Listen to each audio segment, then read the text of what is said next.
My name is Sarah, a divorced woman in my late 20s. I'm going to share a story that happened about a year ago about my ex-husband's unbelievable betrayal and the astonishing events that followed. I was with John, my ex-husband, since our college days. After graduating and securing jobs, we got married 2 years later. John, who had a sales job at a cosmetics manufacturing company, used to say, "Appearance is everything in sales." And so he put even more effort into maintaining his looks than he did in college. Around the time we got married, his company started doing quite well, so John started investing more in his outfits. He was so particular about his hair that he went to the salon twice a month just to keep it perfect. I mean, you can't have a sales rep for a cosmetics company looking shabby. So I had to hold back my feelings whenever I thought, isn't he going a bit overboard?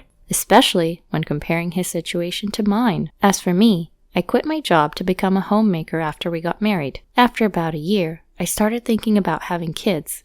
But John would always respond with, "We don't have enough money. It's just not possible right now," and was reluctant to agree. So I reluctantly started working part-time to convince him. I juggled 2 jobs, worked 5 days a week at both a gas station and a grocery store. It was exhausting, both physically and emotionally, to the point where I felt I might be busier than John himself. I couldn't even go to a hair salon often. Yet what kept me going was John's kindness that he expressed occasionally. Once every 3 months or so, there were days when he would make a reservation for the both of us at the hair salon. We spend the whole day together just being out on a date. We would get our hair done in the morning and then go shopping or watch movies. Although there were things I wished John did better, the time spent together on our dates made up for it. Those dates helped ease out our tension and maintain our healthy relationship. However, 2 years after getting married, Megan, a friend from our college days who lived nearby, told me this. "Sarah, did you know there's a rumor going around that John's cheating on you with another woman?" Of course, I, who had no way of knowing such a thing, was shocked. Unlike me, Megan was already a mother of 2. She was enjoying her daily meetups with other moms in the park. Among the gossip there, it seemed there was one about John going into a hotel with a young woman every Friday. Sure enough, John was usually late coming home on Fridays, but that was because he had to tally the week's sales results for the weekend. At that time, I completely believed his story. Thinking it must be some mistake, I tried to tell Megan, but she countered, "I saw it once too." Megan grabbed my shoulder and persuaded me in a strong tone. "Something's fishy for sure. You have to talk to him about this." That day, I told John about the gossip. Really because Megan pushed me to talk to him, but also because I wanted to be reassured and tell others that it wasn't true. I thought that if I confirmed this with John and he denied it, I could feel at ease. As expected, John refuted my story, saying it was just a rumor. "There's a female employee who came from out of state for our meeting. It seemed she would be late returning home, so I took her to the hotel she stayed at. Don't take strange rumors seriously." He snapped back and denied the rumor. I didn't think he would be this upset for being doubted, so I didn't know how to respond for a second. Then I felt very bad for doubting my husband when he did nothing wrong. I deeply regretted accusing my husband of cheating even for a bit. However, right after that, I witnessed my husband entering a hotel with a woman. The 2 of them, arm in arm, looked like nothing but lovers. John was wearing the suit he had worn to work that day, and the woman was in a hoodie. It didn't look like something you'd wear to a company-wide meeting. I remembered that they were seen going to the hotel every Friday. So I started to stake out around the hotel in the evenings every Friday. And sure enough, every week, John appeared with this woman. John always had his sunglasses on, and the woman had her hood deep over her eyes, seemingly trying not to be noticed. But it was the figure of my husband whom I saw every day. He wasn't under much disguise, so it was clear that it was my husband. I knew I needed proof, so I took pictures with my phone. I had to do something, so I took the initiative to contact my in-laws and explain the situation. However, the 2 of them, who've always been sweet on John, their youngest child, brushed off my story as if it were just a rumor. "What a nice guy escorting a girl who's on a business trip safely to her hotel." Seeing my father-in-law start to praise John, I showed him the picture of John with this woman. "Please, you 2, look at this." The 2 of them seemed a bit flustered when they saw the pictures, but they quickly composed themselves. "A young man with a young woman? It's normal for others to take it that way."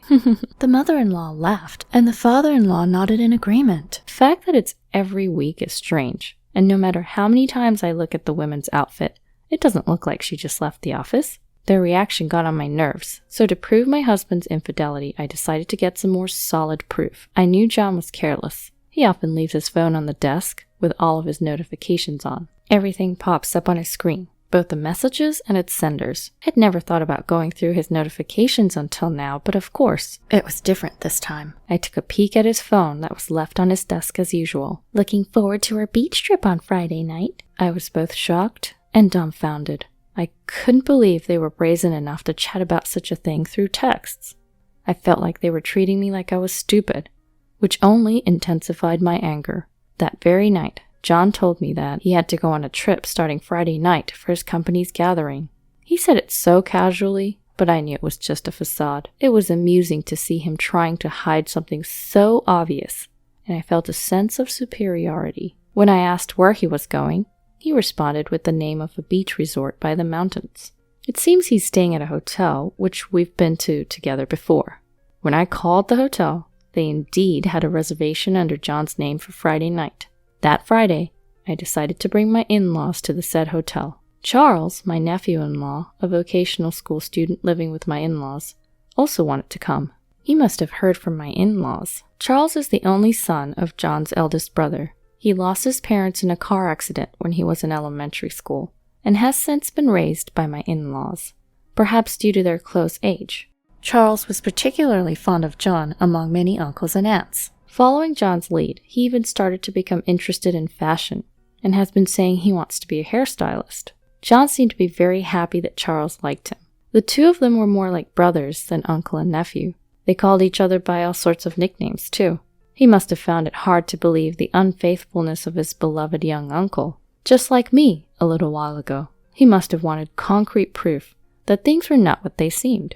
The thought of this hurt my heart, but in the end, he couldn't come because he had school.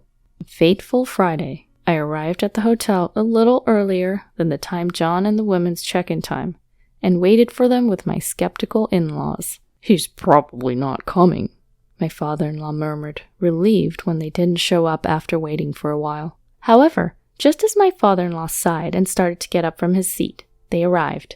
A man in a suit and incongruous sunglasses, and a woman whose face was half hidden by the hood of her hoodie, arrived. As soon as the two walked through the entrance of the hotel, they kissed without waiting for the automatic door behind them to close. At that moment, the woman's hood fell down, revealing her hidden face.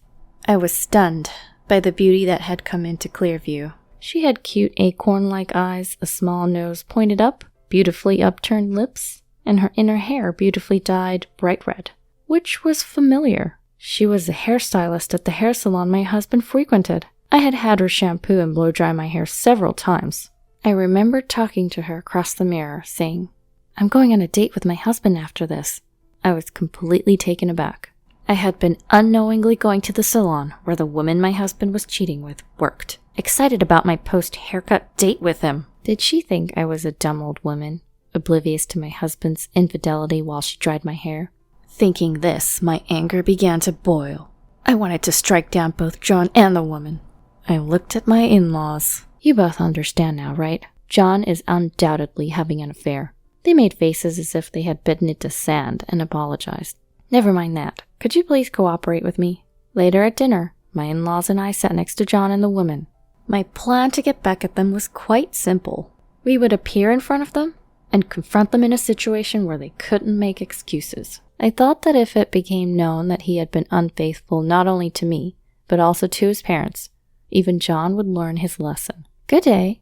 As I greeted him, John, turning to me, widened his eyes so much that the outlines of his pupils were discernible. His lover asked, "What? Who are they?" But John's half-open mouth just flapped without any words coming out.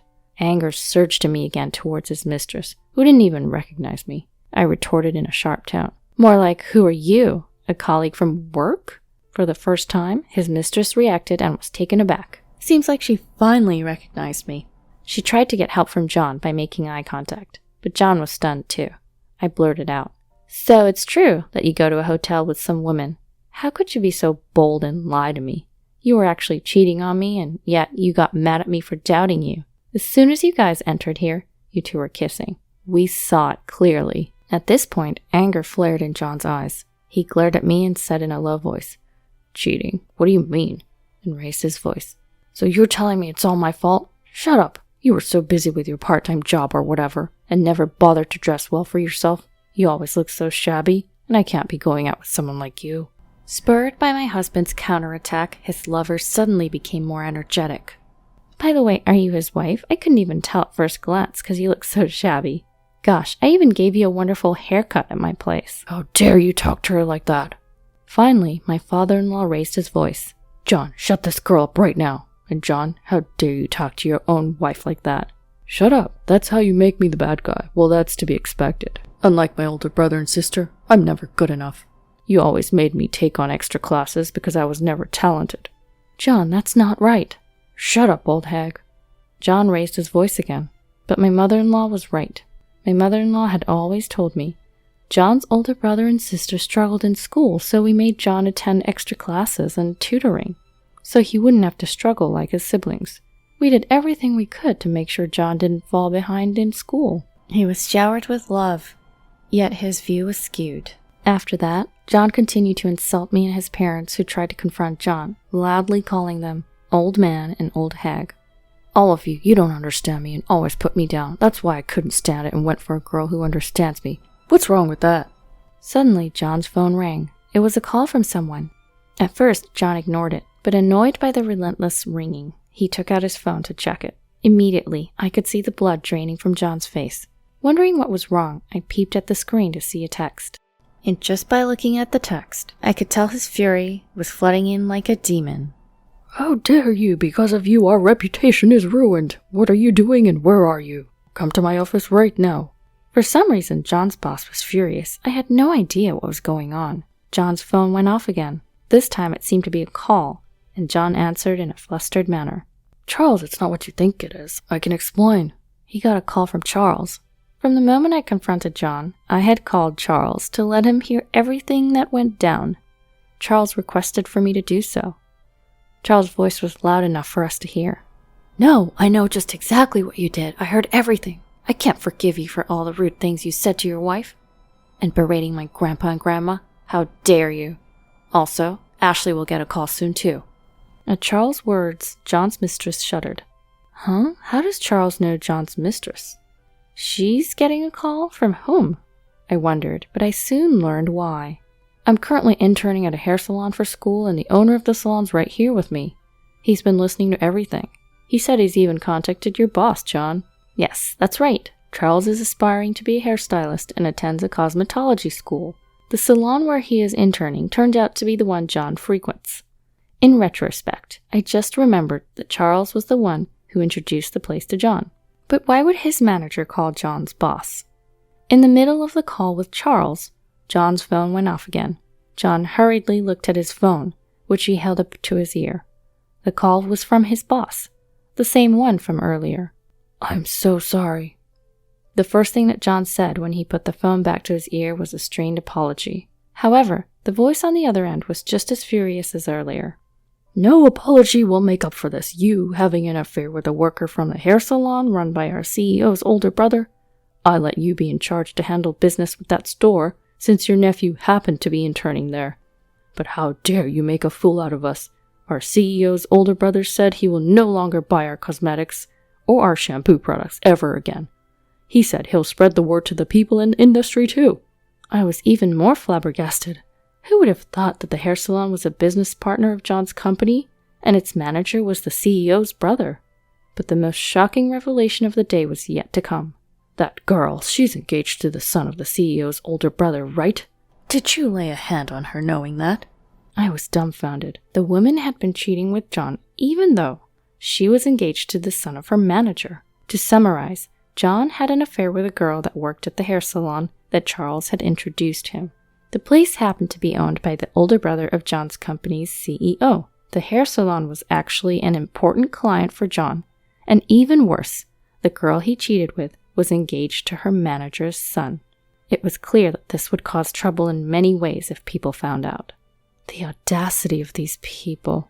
John's mistress also got a call. "Ashley, do you think it's okay to have an affair with your client? You're even engaged to my son. What did you say to his wife?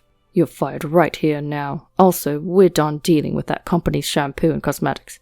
Don't you and your man ever come here again." The frantic behavior of John and Ashley after that was something to behold.